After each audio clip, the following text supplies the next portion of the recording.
We are just 14 hours away from a government shutdown. The House has passed a clean, nonpartisan, continuing resolution to fund the government until November the 21st. The President is ready to sign it. But Senate Democrats, they're standing in the way. Mr. President, I quote, "In a vacuum, this CR would get almost every Democratic vote. It just would. This is a clean CR that has no partisan riders, extends a bunch of programs that are Democratic priorities. It's clean," end quote.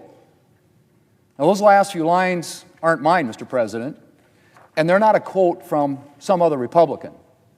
They're a quote from a mainstream journalist who is acknowledging what everyone knows, and that is Republicans have offered up a clean, nonpartisan funding extension, the same kind of extension Democrats have repeatedly supported in the past, and Democrats are blocking it for their own partisan purposes.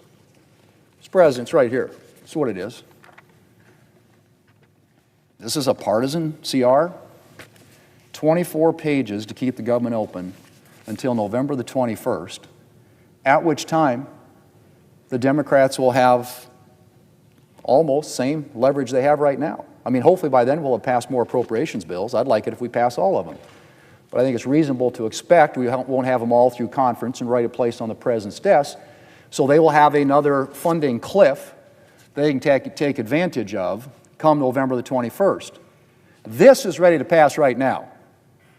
This keeps the government open.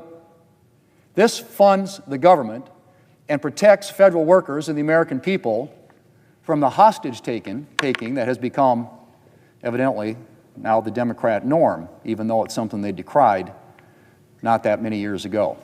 It's right here, Mr. President. It's in front of us, right here. We can pass this today. Pass it right now. All we have to do, get support from the Democrats. House has passed it. This is the House-passed bill. We take it up in the Senate, pass it, send it to the President. President signs it into law, and the government stays funded. Pretty straightforward, right? And it's something that was done many, many times in the past, as I mentioned, by Democrats when they had the majority. Now, Mr. President, this right here is a chart I mentioned 13 times. So when the Democrats were in the majority around here, 13 different occasions, we passed short-term continuing resolutions, funding resolutions to keep the government funded. And as you can see, there were a lot of, interestingly enough, Republicans who voted to keep the government open when the Democrats had the majority. 13 separate occasions. You look at the numbers there, the lowest number on any one of those is 65 votes. All we need today in the Senate in order for us to keep the government open is to get 8 Democrats to vote with Republicans. That's all it takes. That's all it takes, 8 of them. Doesn't have to be all of them. I mean, I understand the reason, in many cases, the Democrats don't want to go down this path now has nothing to do with the substance of this. I mean, again, look at this. They're on to argue about the substance of a continuing resolution that funds the government for 7 weeks, at which time they'll have similar leverage. It doesn't have anything to do with that. It has everything to do with politics. Because when this happened, there was a Democrat president in the White House. Now there's a Republican president, President Trump. That's what this is about. It's about partisan politics. Now, there's another chart, which I will show you here, which I think points out, too, the hypocrisy of the Democrats. This is the percentage of Democrat senators who supported Biden-era CRAs. Look at that, 100%. 100%. There was two of them was 98%, so they must have lost 1 or 2 on their side on a couple different occasions. But 13 times, when they had the majority, almost all of them, without exception, voted to fund the government. Because that's kind of simply what we do. We try to avoid government shutdowns because they tend to be disruptive, and everybody knows that. In fact, you can go through a long list of quotes And I'll just give you a few, give you a frame of reference. In 2023, the Democrat leader called a shutdown, and I quote, avoidable, irresponsible, and deeply damaging, end quote. And noted that a shutdown would cause, and I quote again, disruptions for millions of New Yorkers to services they rely on, while thousands of federal workers could be furloughed, end quote. In 2019, during the midst of a government shutdown, the senior Democrat senator from Hawaii stated, and I quote, while rich people are protected, this shutdown leaves the people who are most vulnerable to fend for themselves, end quote. In 2023, the senior Democrat from Massachusetts, who has been one of the biggest voices in support of a shutdown this time around, had this to say, and I quote, okay, so let's start with how much pain a government shutdown is going to cause us right here in Massachusetts. We have about 25,000 federal workers in Massachusetts. These are public servants, just trying to do their jobs, trying to help people. They have mortgages, they have child care bills, they got to put gas in the tank and food on the table, and they're not going to get their paychecks, end quote. Well, that's a sampling, Mr. President. This is an endless video loop of members on this side who've been saying these things now for years, not decades. So I could go on. In fact, let me just give you a couple more for some additional perspective. We've got Democrats as recently as this year talking about the negative effects a shutdown has on American families. And now, Democrats are so committed to shutting down the government, they're rejecting a clean, nonpartisan, short-term funding extension, the very same kind of extension that, as I mentioned, they supported 13 times during the Biden administration. So what's changed, Mr. President? I think we all know. It's not that the problems with the shutdown have changed. All those quotes that they said, I assume maybe they still believe them. It's that the Democrats' far-left base and far-left senators have demanded a showdown with the president. And the Democrat leaders have bowed to their demands. And apparently, the American people just have to suffer the consequences. Now, Mr. President, when I took office as Majority Leader, I made it clear my commitment to regular order, in particular to a bipartisan appropriations process. And I've delivered on that. We've passed 3 of the fiscal year 2026 appropriations bills with strong bipartisan margins here in the Senate, and I am eager to get back to bipartisan appropriations work. And that's why Republicans have put forward a clean, nonpartisan, short-term funding resolution to keep the government open, to enable us to finish that appropriations work. We wanted a completely non-controversial bill so that no one would be inclined to vote against it, and so that we could get back to funding the government the way it should be funded, not through endless CRs, but through thoughtful, considered, year-long appropriations bills. But, Mr. President, the Democrats just can't take yes for an answer. They're rejecting a bipartisan process and attempted to take government funding hostage. And I had hoped that yesterday's White House meeting might mean that Democrats are starting to rethink their plans to shut down the government. But it seems that their leadership, at least, is full speed ahead. Republicans, Mr. President, House, Senate, and White House are united in our commitment to fund the government through a clean, nonpartisan funding resolution, and then to get back to the business of bipartisan appropriations. And so Democrats have a choice to make. They can shut down the government and subject the American people to all the problems that come with the shutdown, many of which, as I said, they've enumerated in the countless quotes they've made in the past. Or they can join Republicans to pass a clean, nonpartisan, short-term funding bill and keep the government's lights on. For the sake of the American people, Mr. President, I really hope they choose the latter. Mr. President, I yield the floor.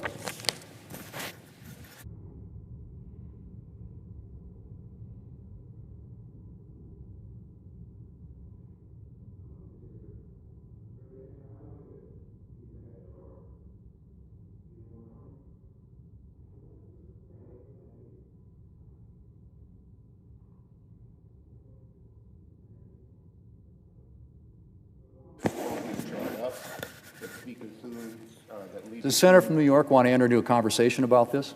I want to make my point. Go ahead, make your point. Here's my point. On every one of these... Leader, grab a mic. Yep. I just wanted... On every one of these... The Democratic leader is recognized. Thank you, Mr. President. And if we can get an easel, bring it over, please.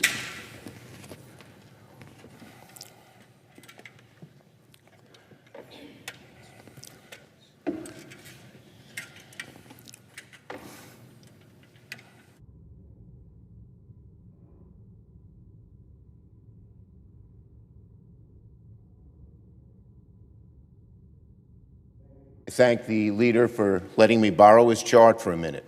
So he's pointed to each of these bar graphs, percentage of Democratic senators who supported Biden CRSs. Yes, that's true. Guess why? In each case, Democrats negotiated with Republicans and said, let's have a bipartisan bill. The leader says it's a clean bill. It's a partisan bill. Not once were Democrats asked for what input should be in the bill. We were not told about it, we were not asked about it, etc. Nor did Speaker Johnson talk to Hakeem Jeffries. You cannot pass legislation in the Senate when it comes to appropriations unless it is bipartisan. So the leader will say it's clean. No, it's not clean because there was no discussion. Every one of these times I went to the Republican leader and said, what do you need? What do you want? And in many cases, we had to significantly change the bill. One of our bills had aid to Ukraine. The Republicans didn't want it. To avoid shutting down the government, we talked to them, negotiated, and took it out. But not once was there any bipartisan discussion or talk on this bill. We wanted to give our Republican colleagues a chance.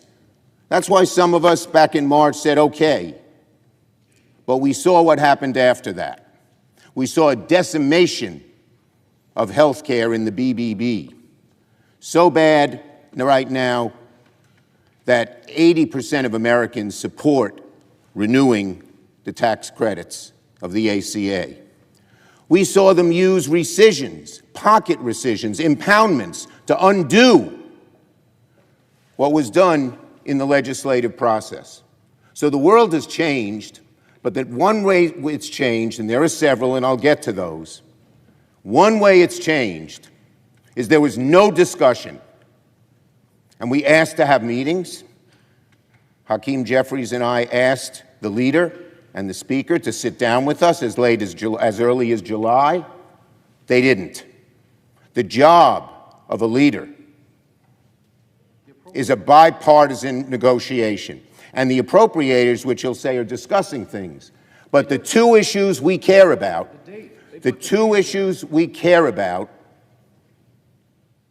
extending the ACA credits, broadly popular with the American people, so they don't want to talk about it, they want to change the subject, and ending these rescissions and impoundments, which would undo what we would do.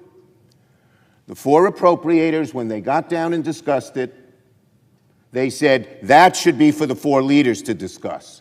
That's what Thune said. That's what Cole said, the Republican head of appropriations in the House. That's what Collins said. That's what Murray said. That's what DeLauro said. They did not discuss it with us at all. So to say the appropriations process is working is wrong. It's not working.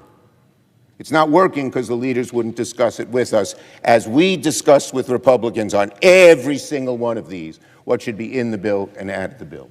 Please.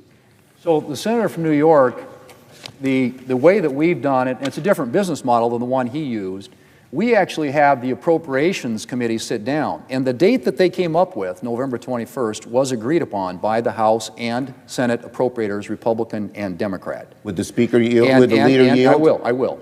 And the Ukraine issue you're talking about wasn't a CR. That was an entirely different issue. So don't throw that into this mix. It was not. But it was what not we're an talking entirely about, different the issue. Democrat leader and his colleagues have the same leverage on November the 21st. This is a short-term CR. This is what we do all the time around here, as witnessed by the chart that you're just using there. 24 pages long, funds of government till November the 21st, at which time you have the same leverage then that you have right now, and we have until the end of the year to fix the ACA credit issue. And we're happy, as I said yesterday and have said on multiple occasions, to sit down with you to do that. Thank you. Now, reclaiming my time. Nice. They did not agree to the bills that the leader is talking about because they said explicitly, Democrat and Republican, there are two issues they can't resolve: impoundments and rescissions, and ACA tax credits in health care.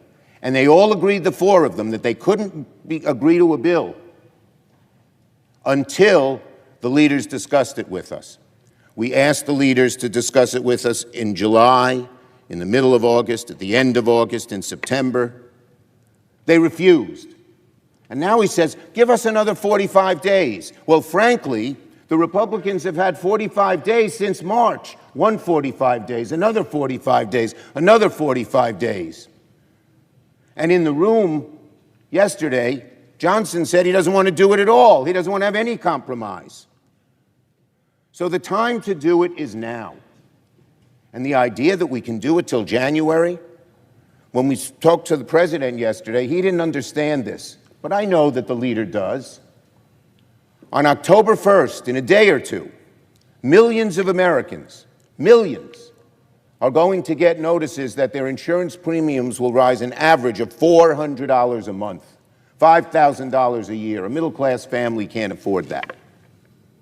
We want to renew those credits, among other things in health care, but renew those credits so that people won't pay that horrible increase. You can debate health care all you want, but the overwhelming majority of Americans, Democrat, Independent, and even a good number of Republicans, want us to renew those credits. And the impoundment rescission, I mean, what does the leader think? That we should go along, come to an agreement, and then let them undo it unilaterally as they've done once and now have asked to do it more? No way. That's not how you deal with this, and we never had another president who did it. So I repeat, I love this chart. Democrats negotiated with Republicans. Democrats negotiated with Republicans. Democrats negotiated with Republicans, and on through the whole chart. Didn't happen this time. Leader Thune did not come once to me and say, is this bill acceptable? What do you want in the bill? So they call it clean. We call it extremely partisan. Not one discussion, House or Senate, between the two leaders. That is not how you negotiate. And that is not how you pass appropriation bills. And the Appropriations Committee is stalled by their own admission because the leader will not come and talk to us about it. Now, let me make a few other points. Republicans are heading us into a shutdown. We stand at the precipice of a government shutdown because Republicans are not serious about keeping the government open. If you want one glaring instance of that, Speaker Johnson sent his people home. They're home right now, even though the government will conclude at midnight. There's only one conclusion you can draw when the Speaker sends the House home, that he wants a shutdown. He doesn't want to negotiate. All they want to do is force us, try to bully us, and they're not going to succeed, into taking their partisan bill, take it or leave it. That is not how this place works. And that's why we're headed into a shutdown, because Republicans refuse to negotiate a bipartisan bill that deals with the health care needs of the American people, which they care about. Yesterday, Leader Jeffries and I went to the White House to meet with the president and Republican leaders about finding a way out of this impasse. It was a frank and candid discussion. It was long overdue. As I said, we'd asked for it for months. We asked the president to meet with us when Thune and Johnson wouldn't. He said yes. And according to all reports, Johnson and then Leader Thune, who just followed what Johnson wanted, said don't do it, and the president withdrew.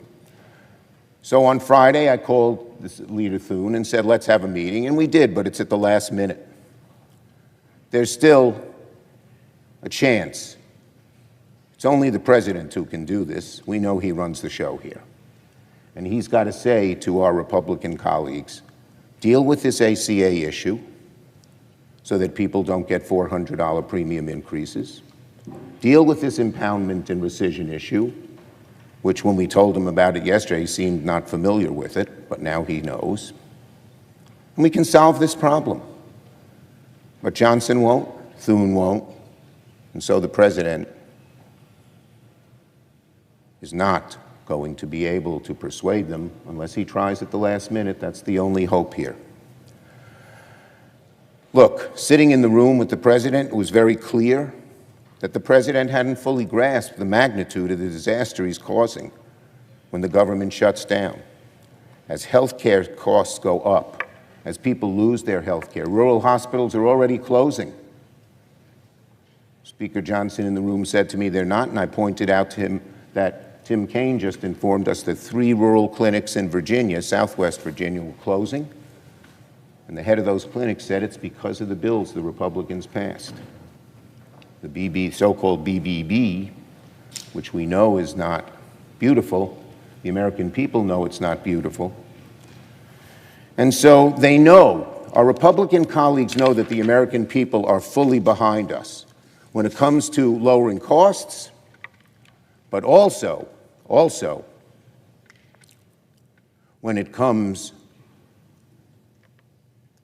to health care and making sure that those premiums don't go way up. And then I spoke to Speaker Johnson directly in the room. I told him, because he can't debate health care, because he knows it's not, the American people are on the side of wanting these increases, even Republicans, I told him to stop making up stories, that too many Republicans are lying through their teeth. They say, oh, the Democrats want undocumented immigrants to get health care, to get the federal dollars of health care. That is utter bull, and they know it.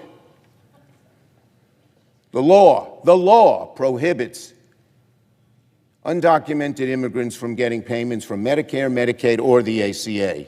There's no money, not a penny, of federal dollars that are going there. So why do they bring this up? Because they're afraid to talk about the real issue, which is health care for American citizens, health care for people who need the health care and can't afford these premiums. Let me say it again. Undocumented immigrants cannot receive premium tax credits by law. So they should stop these lies and address the real issue, which of course they're afraid to do. A standard Republican MO. A standard Republican MO is to make something else up because the American people are on our side. Now, this week, here's what House Republicans sent out guidance to their members. They said, quote, not to make the message about health care because Republicans lose that argument. They're right. Their position is callous, malicious, unpopular. So they're not only refusing to talk about health care, but apparently when they do, it's only to spread misinformation, to spread lies. I said this to Speaker Johnson in the Oval Office yesterday. I told him it was total bull, I think that's the word I used, to say that we want undocumented immigrants to get federal benefits, that it can't happen by law, and nothing we've proposed in our bill changes that. He sort of smirked, that's it, because he knows the truth. He knows the truth. And they're lying to the American people, these Republicans who use this, because they know how unpopular their position is. Kaiser Family Foundation poll, 75% of Americans support extending the ACA premium tax credit, including 63% of Republicans. Republicans have chosen the losing side of the health care debate because they're trying to take away people's health care. They're going to let people's premiums rise. And this idea that we can do this at January, no. The notices go out October 1st as to how much increase people will get in 29 states, and they only have a short time long before January to decide, are they going to drop their health care because they can't afford it? Are they going to take a lesser plan where they pay more through deductibles and co-payments? Or are they going to keep that plan and cut back on buying a car, going on a vacation, or worse? Republicans have simply put, folks, the Republicans have chosen the losing side of the health care debate. Losing side. And in the White House meeting yesterday, Speaker Johnson made it perfectly clear he didn't care if people's premiums should go up, because his conference is against it.